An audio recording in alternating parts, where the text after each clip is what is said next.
আসসালামু আলাইকুম সবাইকে সাদি সাইফুল চ্যানেলের পক্ষ থেকে শুভেচ্ছা ও অভিনন্দন। কাতারের মেডিকেল সম্পর্কে আজকে কিছু তথ্য আপনাদেরকে দেব। যারা কাতার প্রবাসী এবং যারা কাতার যেতে ইচ্ছুক, তাদের অনেকেই জানে না যে তথ্যগুলো আজকে আপনারা ভিডিওটা দেখেন, দেখলে আপনাদের উপকার আসবে। প্রথমতে প্রথ প্রথমত বলতেছি কাতার সম্পর্কে। প্রথমত আপনাদের কাতার মেডিকেল সম্পর্কে বলতেছি। বাংলাদেশে যে কয়টা মেডিকেল আছে মিডল ইস্টের, যেমন মালয়েশিয়া, দুবাই, সিঙ্গাপুর, পর হচ্ছে গিয়া সৌদি আরব বিশেষ করে। এইসবের যে মেডিকেল সেন্টারগুলো আছে ঢাকাতে, প্রায় মেডিকেল সেন্টারগুলো অনেক একাধিক। কিন্তু কাতারের মেডিকেল সেন্টার বাংলাদেশে ২ টা। একটা আছে ঢাকাতে, বাংলা মোটর, আর একটা আছে সিলেটে। যার কারণে কাতারের যে মেডিকেল প্রসেসটা সেটা অনেকটা লং টাইম এবং অনেকটা সময় নিয়ে করতে হয়। আবার অনেক সময় যাদের ভাগ্য ভালো, আমি মনে করব এজন্যই বলতেছি যাদের ভাগ্য ভালো, যারা পুরোপুরি ফিট বলতে মানুষ তো সুস্থ থাকে, কেউ স্বাভাবিকভাবে কিছু সমস্যা থাকতেই পারে। কিন্তু কাতারের যে মানে মেডিকেল সিস্টেমটা সেটা সম্পূর্ণ 100%, ওরা 100%ই চায়। সেক্ষেত্রে আপনার মেডিকেলটা করার আগে আগে থেকে প্রিপারেশন নিতে হবে। কারণ কাতারে যে সিস্টেমটা, মেডিকেল সিস্টেমটা এটা সম্পূর্ণ দুর্নীতিমুক্ত এবং দালাল মুক্ত, এটা বলতে পারে। কেননা আমি নিজেই ভুক্তভোগী, আমি সেজন্য আসলে আপনাদের জন্য এই ভিডিওটা বানানো, যাতে করে অনেকের উপকারে আসে। যারা কাতার যেতে ইচ্ছুক, আমি বলবো যারা কাতার যেতে ইচ্ছুক তারা যখন মেডিকেল ডেট পাবেন তার ১৫ থেকে ২০ দিন আগে নিজেকে প্রিপারেট করে নেন। নিজেকে সময় দেন, নিজেকে সুস্থ রাখেন। ধূমপান থেকে দূরে রাখুন এবং ঠান্ডা, জ্বর, কাশি এগুলা থেকে দূরে রাখুন। কারণ আপনি ঠান্ডা নিয়ে গেলে বা কাশি নিয়ে গেলে বা আপনি সামান্য অসুস্থ জ্বর নিয়েও গেলে আপনি আনফিট হবেন। পুরোপুরি আনফিট হবেন না, আপনাকে একাধিকবার কাতার সেন্টারে যেতে হবে। সেক্ষেত্রে আমি বলব যারা কাতার যেতে ইচ্ছুক তারা অবশ্যই ১৫ থেকে ২০ দিন আগে, যারা স্মোকিং করেন তারা স্মোক থেকে দূরে থাকবেন। যারা একটু ও ঠান্ডা, কাশি, জ্বর যাদের থাকবে এরা অবশ্যই একটু সচেতন থাকবে। বিশেষ করে দেখা যাচ্ছে যে যাদের হচ্ছে গিয়ে আপনার কোনো রকম ঠান্ডা, হালকা ঠান্ডা বা কোনো রকম জ্বর, হ্যাঁ? সেক্ষেত্রে আমি বলব যে আপনারা যে তারিখে আপনাদের মেডিকেল হবে, সেই তারিখে আপনারা না গেলেই উত্তম হবে। কারণ আপনি যখন মেডিকেলে যাবেন, মেডিকেলের প্রসেসটা কিন্তু আপনার ৬ থেকে ৭ ঘন্টা। কোনো ক্ষেত্রে আরো বেশি, কোনো ক্ষেত্রে একটু কম হয়। প্রায় সময় দেখা যায় ওদের সার্ভারের সমস্যা থাকে। এমনকি নরমালি আপনি হাতে ধরে রাখেন ৫ থেকে ৬ ঘন্টা আপনার লাগবে। তো সেক্ষেত্রে আমি বলব প্রিপারেশন নিয়ে গেলে আপনার এই ৫ থেকে ৬ ঘন্টা যে ওয়েটিং পিরিয়ডটা, এটা আপনার মানে স্বাচ্ছন্দ্যে কেটে যাবে। কারণ আপনি আজকে গেলেন, কোনো কারণে আপনি রিভিজিট খেলেন। রিভিজিটটা কেন খেলেন তাও বলবে না ওরা কিন্তু। মেডিকেল সেন্টারে মানে কাতার মেডিকেল সিস্টেমটাই আলাদা। এদের সব প্রসেসটাই আলাদা। এটা আসলে কাউকে টাকা দিয়েও হয় না। যে বলে যে আমি টাকা দিয়ে আপনার মেডিকেল ফিট করে দিব, সে আসলে একজন প্রতারক, না হয় দালাল। তো অবশ্যই আপনারা যারা কাতার যেতে ইচ্ছুক বা কাতারে মেডিকেল অলরেডি মেডিকেল ডেট পেয়ে গেছেন, তারা অবশ্যই ১৫ থেকে ২০ দিনের আগে স্মোকিংটা ছেড়ে দিবেন। যারা স্মোকিং করেন এবং আ মানে শরীরের যত্ন নিবেন। বিশেষ করে একদম শরীরের যত্ন নিবেন। নিজে পরিপাটি এবং ফিট হয়ে থাকবেন। যাতে করে এক চান্সে আপনি মেডিকেলটা আপনি ফিট হয়ে আসতে পারেন। এখন বলতে পারেন যে মেডিকেলে কি আপনার টেস্ট দেওয়া হয়? এটা অনেকে বলে না কি টেস্ট দেওয়া হয়। অনেকে বলে নরমালি আপনার হচ্ছে গিয়া ব্লাড টেস্ট বা এক্স-রে, হ্যাঁ? এই ২ টাই আসলে মেইন। আসলে এই ২ টা মেইন, কিন্তু তারপরও আপনার কিছু জিনিস মাথায় রাখতে হবে।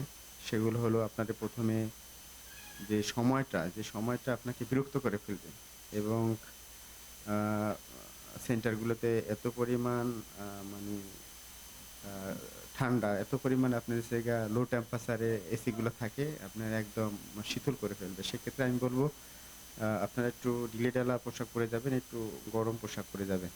সেক্ষেত্রে আর সমস্যা হবে না। ১ম এ আপনাকে হচ্ছে গিয়া উম আ ব্লাড টেস্ট নিবে। ব্লাড টেস্টের আগে ব্লাড টেস্ট নেওয়ার সময় আপনাকে প্রেশার মাপবে, আপনার প্রেশার ঠিক আছে কিনা? আপনার হচ্ছে গিয়া ও চোখের আ আ আ মানে আপনার হচ্ছে গিয়া চোখের টেস্ট নিবে। স্ক্রিনে কিছু নাম্বার দেওয়া থাকবে, সে নাম্বার আপনার বলতে হবে। সেখানেও টেস্ট আছে।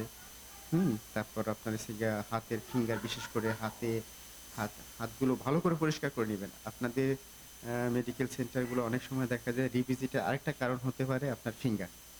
ফিঙ্গারের জন্য আরেকটা কারণ। সেক্ষেত্রে আমি বলব যে, যেহেতু যাবেন একটু ফুল প্রিপারেশন নিয়ে যাবেন। কারণ হাতের অনেকগুলো আপনার ফিঙ্গার নিতে হয়। প্রত্যেকটা পয়েন্টে আপনার ৬-৭ টা স্টেপ পার করতে হবে। সেক্ষেত্রে ৬-৭ টা স্টেপই আপনাকে অ্যা ফিঙ্গারের মুখোমুখি হতে হবে। এবং প্রত্যেকটা আঙ্গুলে ফিঙ্গার নিবে, প্রত্যেকটা আঙ্গুলে। সেক্ষেত্রে অনেকের সময় দেখা যায় যে যারা আ মানে আ হার্ড ওয়ার্ক করে বা যারা আপনার হচ্ছে গিয়া উম টাইলসের কাজ করে, অনেক সময় দেখা যায় তাদের ফিঙ্গারে অ্যা ই ফিঙ্গার আসে না। সেক্ষেত্রে আমি বলব যে ভালো করে হাইজিনিক মেইনটেইন করে, ভালো করে সাবান দিয়ে ধুয়ে হাতটা, যাতে করে ফিঙ্গারটা যে সমস্যা না হয়। এবং ব্লাড টেস্টে তো আর কিছু করার নাই। ব্লাড টেস্টে আপনার যা আসে তাই আপনাকে মেনে নিতে হবে। ঠিক আছে? তবে আপনারা আগে টেস্টটা করতে পারেন এসবিএসটা থাকলে আপনি সাথে, সাথে আনফিট। এটার কোনো বিকল্প না। এটা যেকোনো মিডল ইস্টে এই আ আ এসবিএসটা বিশেষ করে দেখে, এবং হার্টের যে সমস্যাগুলো, ফুসফুসে যে সমস্যাগুলো, এটা মেইন। এর এর ব্যতীত আর কোনো সমস্যা নাই। কিন্তু ঠান্ডা কাশি এটা একটা মেজর থেকে কাতারের ক্ষেত্রে। আপনার কোনো ধরনের একটু ঠান্ডা, কোনো ধরনের একটু কফ জমা আছে, সেক্ষেত্রে আপনি রিভিজিট খাবেন। আনফিট হবে না, রিভিজিট খাবেন। সেক্ষেত্রে আপনি এই জিনিসগুলো আপনি একটু সম্পূর্ণ করে যাবেন, যাতে করে সমস্যা না হয়। এখন বলি রিভিজিটটা কাতারে কেন আসে? দেখেন, প্রত্যেকটা মানে উম দেশ বা প্রত্যেকটা কান্ট্রিতে আপনারা মানে কেউ চায় না যে আপনাদের এই ভিসাটা ক্যানসেল হয়ে যাক। কারণ কাতারে বিশেষ করে ২০২৫ সাল, ২০২৩ সাল এবং ২০২৪, হ্যাঁ? এরপরে এই সময়টা আম প্রচুর পরিমাণে মানুষ কাতার গেছে, এবং যখন আপনার হচ্ছে গিয়া বিশ্বকাপ যখন কাতারে বিশ্বকাপ অনুষ্ঠিত হয়, সেই সময়টাও প্রচুর মানুষ কাতারে শ্রমিক গেছে, বাংলাদেশের শ্রমিক। আর কাতারের সিস্টেমটাও আমি আবারও বলছি, কাতারের সিস্টেমটাই আলাদা। আপনারে 100% আপনি ফিট না হলে আপনাকে কাতার আপনি আ কাতারে কাতারে আপনি ভিসা পাবেন না। সেক্ষেত্রে আপনার অবশ্যই মেডিকেলে যেই ব্যাপারগুলো, এগুলো আপনার থাকতে হবে। কোনো অপারেশন যদি করে থাকেন, সেটাও ফিজিক্যালি যে ফিজিশিয়ান যে থাকে, সে টেস্ট করে। এবং আপনার ব্লাড টেস্ট, তারপরে আই কনট্যাক্ট টেস্ট, হাতের যে আপনার ফিঙ্গারিং, এটা, এবং বুকের এক্স-রে ক্ষেত্রে আমি বলব, বুকের এক্স-রে ক্ষেত্রে আপনার এটা একটু ভালো প্রিপারেশন নেন। আপনার 100% এর মধ্যে ধরেন 70% বা 60% মানুষ এই যে আ এক্স-রের জন্য যায়। কারণ এই যে দেখা যায় যে ঠান্ডা জনিত বা কফ জনিত বা অনেক সময় যেভাবে করতে বলে। কারণ এত মানুষের চাপ, আপনাকে ২ থেকে ৩ মিনিট, এর বেশি সময় দিবে না। তো সেক্ষেত্রে আমি বলব, যারা এক্স-রে করতে যান, যারা মানে মেডিকেলে যাবেন কাতারে, অবশ্যই এক্স-রে করার সময় একটু খেয়াল রাখবেন এবং তাকে রিকোয়েস্ট করবেন, "ভাই, আমার এক্স-রেটা যাতে করে ভালো আসে।" মানে যে নিঃশ্বাসটা নিতে বলবে, আপনারা চেষ্টা করবেন নিঃশ্বাসটা ভালোভাবে নিয়ে একটু দম বন্ধ করে যতটুকু বলে ওই সময়টুকু আপনার একটু কেয়ার থাকবে। সেক্ষেত্রে এক্স-রেটা আর আপনার সমস্যা হবে না। এবং হচ্ছে গিয়া যদি রিভিজিট আসে, সেক্ষেত্রে আপনাকে একাধিকবার যেতে হবে। কেউ ৩ বার, কেউ ৪ বার, কেউ ৫ বার, এমনও আছে আমি দেখেছি ৭ বার পর্যন্ত গেছে। তারপর তার ভিসা আসছে এবং সে ফিট হইছে। আর যারা আনফিট হয়ে যায়, তারা সর্বোচ্চ ১ম বার এইচবিএইচ থাকলে আনফিট, বা কোনো ধরনের বড় জন্ডিস বা কোনো ধরনের বড় রোগ থাকলে, সেক্ষেত্রে ১ম স্টেপে আপনি আনফিট হয়ে যাবেন। আর যে কারণে যদি রিভিজিট আসে, আপনি আশা করতে পারবেন যে আপনি কোনো এক সময় আপনি ফিট হবেন।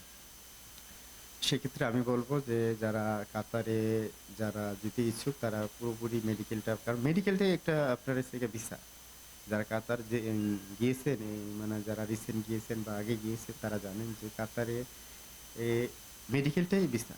মেডিকেলটা আপনার ফিট, আপনার ২৪ ঘন্টার মধ্যে আপনার ভিসা চলে আসবে, অ্যাপ্রুভাল চলে আসবে।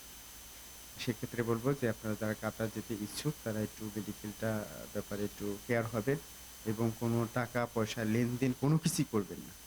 দালাল দিয়ে কোনো আমি আবারও বলতেছি ভাই দালাল দিয়ে কোনো মেডিকেল ফিট হয় না। এটা অন্য সব মিডল ইস্টের মতো না।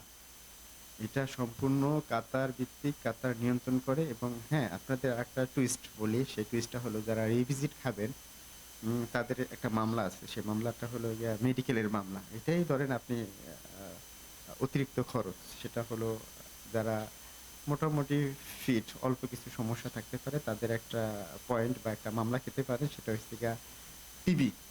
টিবি একটা টেস্ট দিবে আপনাকে। যে টিবি টেস্টটা হইছে কি আপনাদের এটা একদমই বাংলাদেশের টিবি একদমই কম, নাই বললেই চলে। অ্যা কারণ কাতারে বিশেষ করে টিবি রোগটা পুরা ওরা জোরালোভাবে ওরা দেখে। কারণ টিবি থাকলে আপনি যেতে পারবেন না। সেক্ষেত্রে এই টিবি আপনার একটা টেস্ট দিবে। এই টেস্টটা দিয়ে আপনাকে ব্যাংকে ৳৮,০০০ আ পেমেন্ট করতে হবে। এই টাকাটাই আসলে অতিরিক্ত। এটাই বেশি। আর যাদের অন্যান্য সমস্যা থাকতে পারে তাদের তো সমস্যার শেষ নেই। তাদের ডাক্তার দেখাতে হবে, প্রেসক্রিপশন দিতে হবে, আবার রিপোর্ট দিতে হয়।